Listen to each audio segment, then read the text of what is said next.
Have you ever sat alone in a quiet room, maybe with a cup of tea cooling in your hands, and thought to yourself, does anyone even notice me anymore?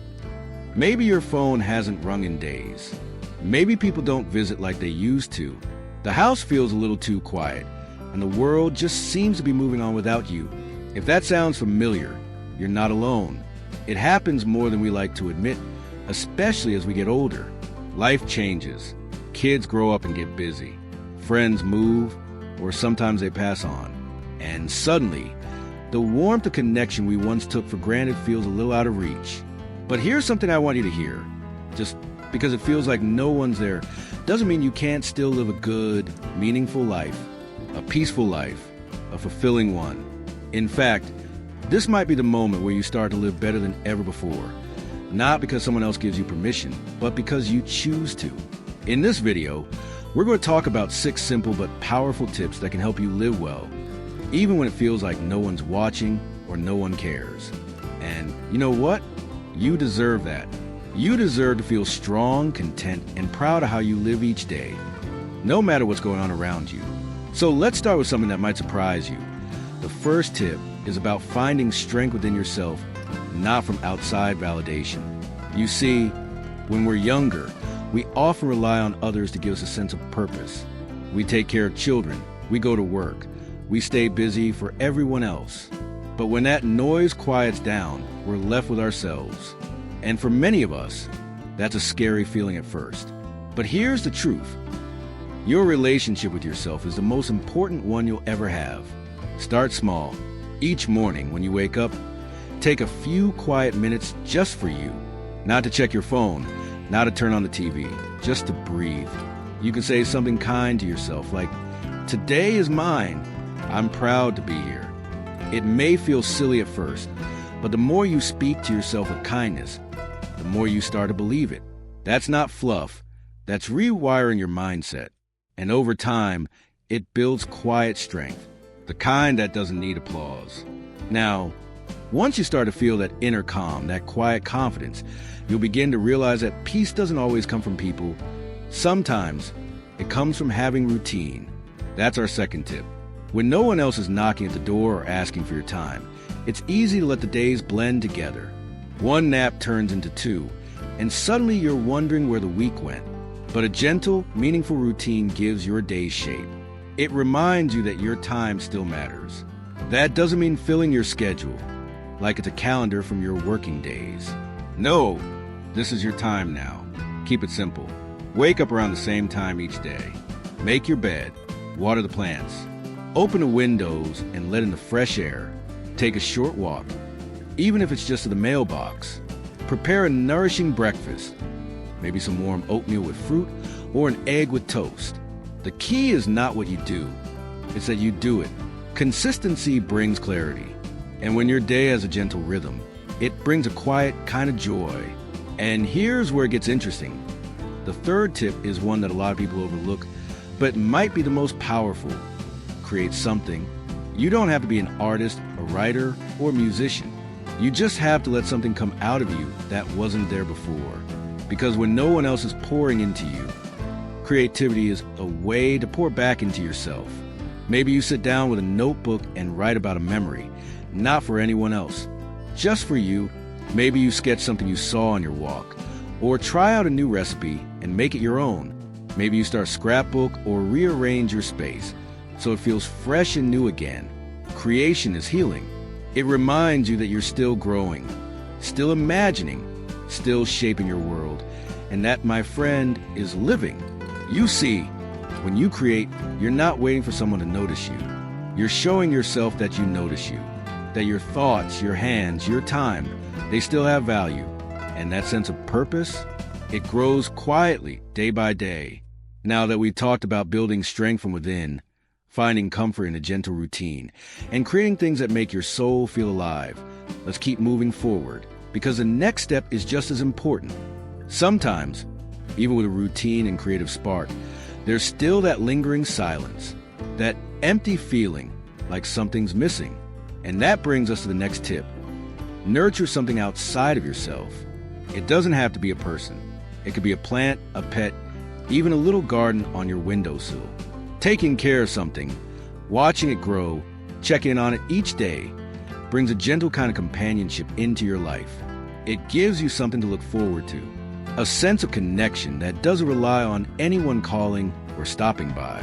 I know someone who started feeding a stray cat that wandered into her yard. At first, it was just a saucer of milk. Then it became a daily routine. She talked to it, wait for it at the same time every evening.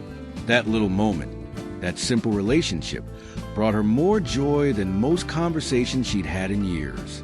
Why? Because it reminded her she still had love to give. And when we give care, even in small ways, it reminds us that we matter. So whether it's watering your herbs, brushing your dog, or just open the blinds so your houseplant can catch some light, those tiny acts of care come back to you. They soften the edges of loneliness.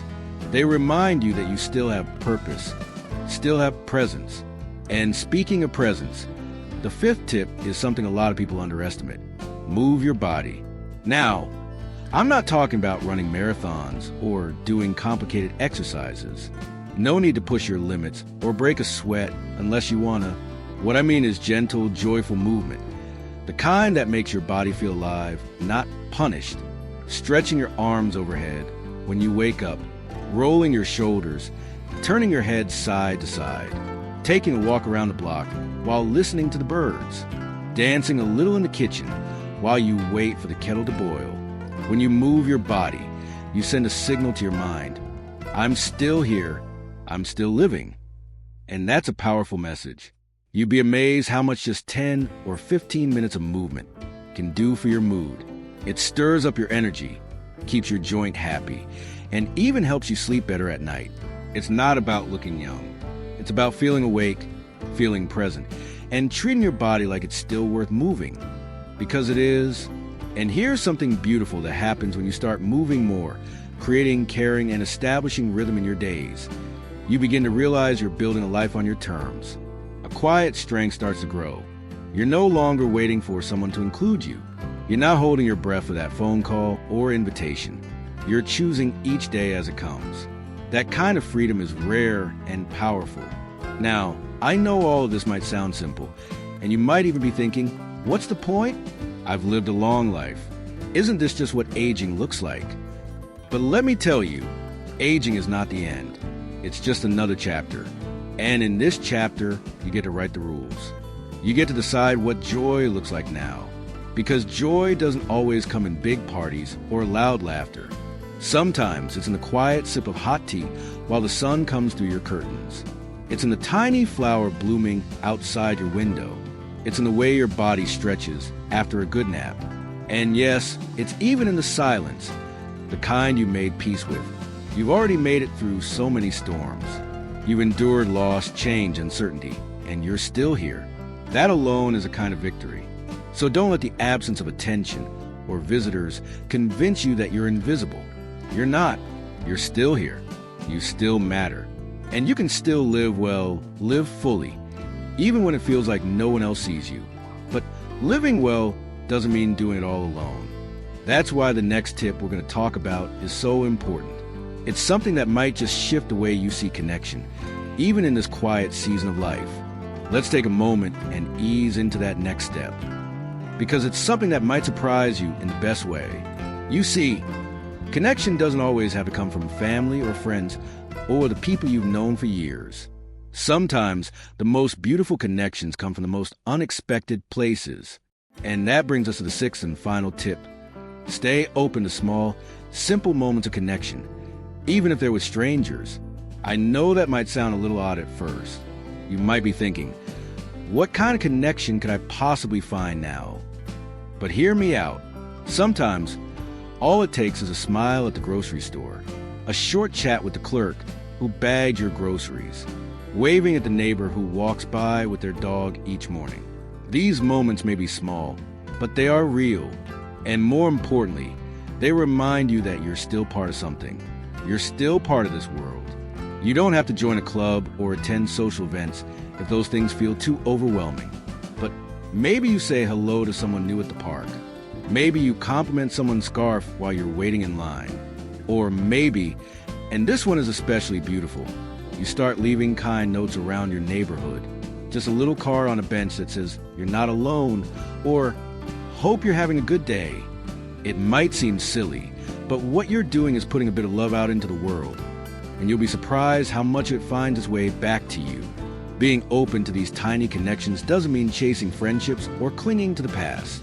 It simply means allow yourself to feel human again, to remember that you still have something to offer, even if it's just a warm glance or a kind word.